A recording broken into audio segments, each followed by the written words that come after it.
भरत से मिलकर भगवान श्री राम का अयोध्या के निकट आगमन। शेषी कहते हैं, मुने, नंदीग्राम पर दृष्टि पड़ते ही श्री रघुनाथ जी का चित्त भरत को देखने की उत्कंठा से विह्वल हो गया। उन्हें धर्मात्माओं में अग्रगण्य भाई भरत की बारंबार याद आने लगी। तब वे महाबली वायुनंदन हनुमान जी से बोले, वीर, तुम मेरे भाई के पास जाओ। उनका शरीर मेरे वियोग से क्षीण होकर छड़ी के समान दुबला पतला हो गया है और वे उसे किसी प्रकार हठपूर्वक धारण किए हुए हैं। जो वल्कल पहनते हैं, मस्तक पर जटा धारण करते हैं, जिनकी दृष्टि में पराई स्त्री, माता और सुवर्ण मिट्टी के ढेले के समान है, तथा जो प्रजाजनों को अपने पुत्रों की भांति स्नेह दृष्टि से देखते हैं, वे मेरे धर्मज्ञ भ्राता भरत दुखी हैं। उनका शरीर मेरे वियोग जनित दुख रूप अग्नि की ज्वाला में दग्ध हो रहा है। अतः इस समय तुम तुरंत जाकर मेरे आगमन के संदेश रूपी जल की वर्षा से उन्हें शांत करो।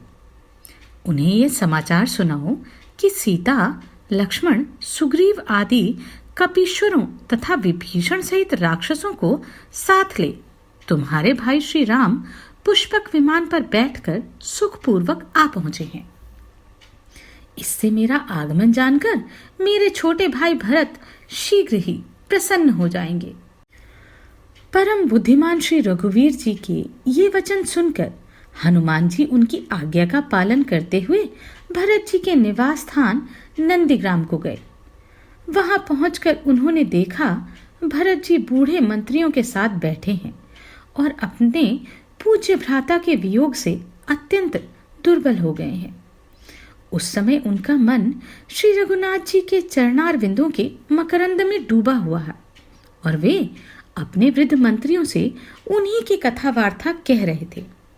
वे ऐसे जान पड़ते थे मानो धर्म के मूर्तिमान स्वरूप हों, अथवा विधाता ने मानो संपूर्ण सत्व गुणों को एकत्रित करके उसी के द्वारा उनका निर्माण किया हो। भरत जी को इस रूप में देखकर हनुमान जी ने उन्हें प्रणाम किया तथा भरत जी भी उन्हें देखते ही तुरंत हाथ जोड़कर खड़े हो गए और बोले, आइए, आपका स्वागत है। श्री रामचंद्र जी की कुशल कहिए। वे इस प्रकार कह ही रहे थे कि इतने में उनकी दाहिनी बाह फड़क उठी। हृदय से शोक निकल गया और उनके मुख पर आनंद के आंसुओं की धारा बह निकली। उनकी ऐसी अवस्था देखकर वानर राज हनुमान ने कहा, लक्ष्मण सहित श्री रामचंद्र जी इस ग्राम के निकट आ पहुंचे हैं। श्री रघुनाथ जी के आगमन के संदेश ने भरत के शरीर पर मानो अमृत छिड़क दिया। वे हर्ष में भरकर बोले, श्री रामचंद्र का संदेश लाने वाले हनुमान जी, मेरे पास ऐसी कोई वस्तु नहीं है जिसे यह प्रिय समाचार सुनाने के बदले में मैं आपको दे सकूं। इस उपकार के कारण मैं जीवन भर आपका दास बना रहूंगा। महर्षि वशिष्ठ तथा वृद्ध मंत्री भी अत्यंत हर्ष में भरकर अर्घ्य हाथ में लिए हनुमान जी के दिखाए हुए मार्ग से श्री रामचंद्र जी के पास चल दिए। भरत जी की दृष्टि दूर से आते हुए परम मनोहर भगवान श्री राम पर पड़ी। वे पुष्पक विमान के मध्य भाग में सीता और लक्ष्मण के साथ बैठे थे। श्री रामचंद्र जी ने भी जटा, वल्कल और कौपिन धारण किए हुए भरत को पैदल ही आते देखा। साथ ही उनकी दृष्टि उन मंत्रियों पर भी पड़ी जिन्होंने भाई के वेश के समान ही वेश धारण कर रखा था। उनके मस्तक पर भी जटा थी तथा वे भी निरंतर तपस्या से कलेश उठाने के कारण अत्यंत दुर्बल हो गए थे। राजा भरत को इस अवस्था में देखकर श्री रघुनाथ जी को बड़ी चिंता हुई। वे कहने लगे, अहो, राजाओं के भी राजा महाबुद्धिमान महाराज दशरथ का यह पुत्र आज जटा और वल्कल आदि तपस्वी का वेश धारण किए पैदल ही मेरे पास आ रहा है। मित्रों, मैं वन में गया था, किंतु मुझे भी ऐसा दुख नहीं उठाना पड़ा जैसा कि मेरे वियोग के कारण इस भरत को भोगना पड़ रहा है। अहो, देखो तो सही, प्राणों से भी बढ़कर प्यारा और हितैषी मेरा भाई भरत मुझे निकट लेने आया है। यह सुनकर हर्ष में भरे हुए वृद्ध मंत्रियों तथा महर्षि वशिष्ठ जी को साथ लेकर यह सभी मुझसे मिलने के लिए आ गए।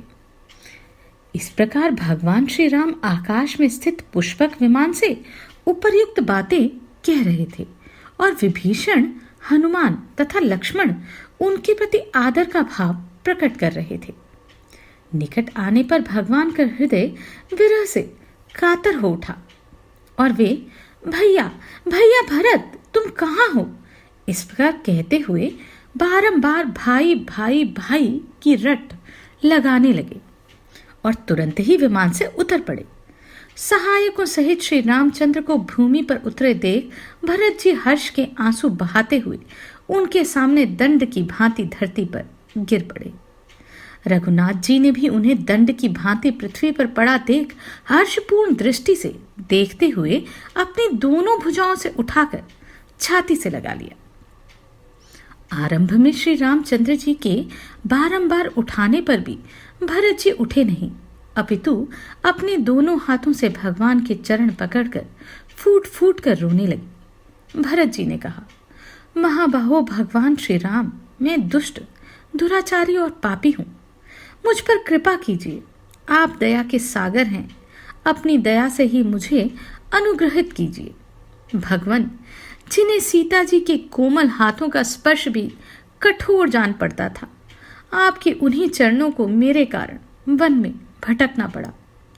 यूं कहकर भरत जी ने दीन भाव से आंसू बहाते हुए बारंबार श्री रघुनाथ जी के चरणों का आलिंगन किया और हर्ष से विवल होकर उनके सामने हाथ जोड़कर खड़े हो गए। करुणा सागर श्री रघुनाथ जी ने अपने छोटे भाई को हृदय से लगाकर प्रधानमंत्रियों को भी प्रणाम किया तथा सबसे आदरपूर्वक कुशल समाचार पूछा। इसके बाद भाई भरत के साथ वे पुष्पक विमान पर जा बैठे।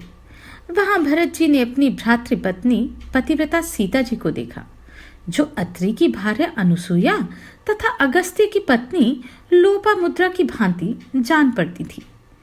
पतिव्रता जनक किशोरी का दर्शन करके भरत जी ने उन्हें सम्मान पूर्वक प्रणाम किया और कहा, माँ, मैं महामूर्ख हूं। मेरे द्वारा जो अपराध हो गया है उसे क्षमा करना, क्योंकि आप जैसी पतिव्रताएं सबका भला करने वाली ही हैं। परम सौभाग्यवती जनक किशोरी ने भी अपने देवर भरत की ओर आदरपूर्ण दृष्टि डालकर उन्हें आशीर्वाद दिया तथा उनका कुशल मंगल पूछा। उस श्रेष्ठ विमान पर आरूढ़ होकर सब के सब आकाश में आ गए। फिर एक ही क्षण में श्री रामचंद्र जी ने देखा कि पिता की राजधानी अयोध्या अब बिल्कुल अपने निकट ही है।